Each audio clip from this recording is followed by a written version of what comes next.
আপনি আপনি কোন টেলিভিশনের সঙ্গে? আমি চ্যানেল 1 এ। আচ্ছা, তাহলে আপনি মনে হয় আমাকে নিয়ে একটা প্রোগ্রাম করেছেন। জি, আমি করেছি। তো আপনাকে অনেক ধন্যবাদ। আপনার তথ্যের ব্যাপক ঘাটতি রয়েছে। যে আজকে তথ্যগুলো পর্যটক আপনি দিবস। উপস্থাপন করেছেন, যদি আজকে পর্যটন দিবস, আমি শুধু বিমানের চেয়ারম্যান না, আমি ভোক্তা অধিকারের চেয়ারম্যান, আমি ইপিবি চেয়ারম্যান, এবং বিমানের বোর্ডে যে উপদেষ্টা হিসেবে শুধু আমি আছি তা না।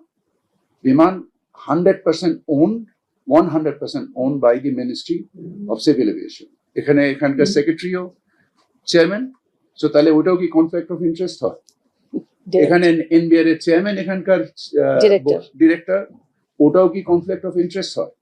সরকার যখন আমাকে নিয়োগ করেছে, আপনারা জানেন যে তথ্য, যে সুন্দর উপস্থাপনায় আপনি চেষ্টা করেছেন, যে পরিমাণ দুর্বৃত্তায়ন আছে এখানে, যে পরিমাণ দুর্বৃত্তায়ন আছে, আমরা যে পরিপত্রটা ইস্যু করেছি যে টিকিটে মূল্য লিখতে হবে, এবং আমি দেখছি যে বিভিন্ন রকমের সোশ্যাল মিডিয়াতে যে ধরনের কার্যক্রম তুলে ধরা হচ্ছে, যেমন আপনি আপনার উপস্থাপনায় বলেছেন যে আকিজ এয়ার আমার প্রতিষ্ঠান, আমি পরিবারের প্রতিষ্ঠান।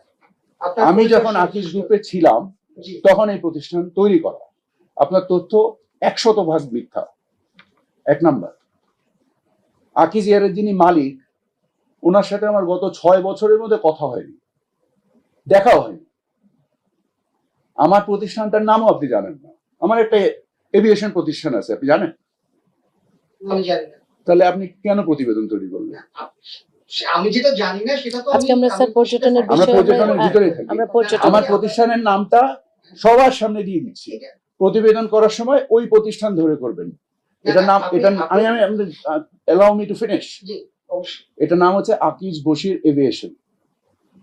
সবাইকে বলে দিলাম, আপনারা সবাই অনুসন্ধানী প্রতিবেদন করবেন এটার উপরে, নট আকিজ এয়ার। সো আপনারা যত উত্তেজক তথ্য তৈরি করার চেষ্টা করেন, either being motivated or being biased, please do your analysis right.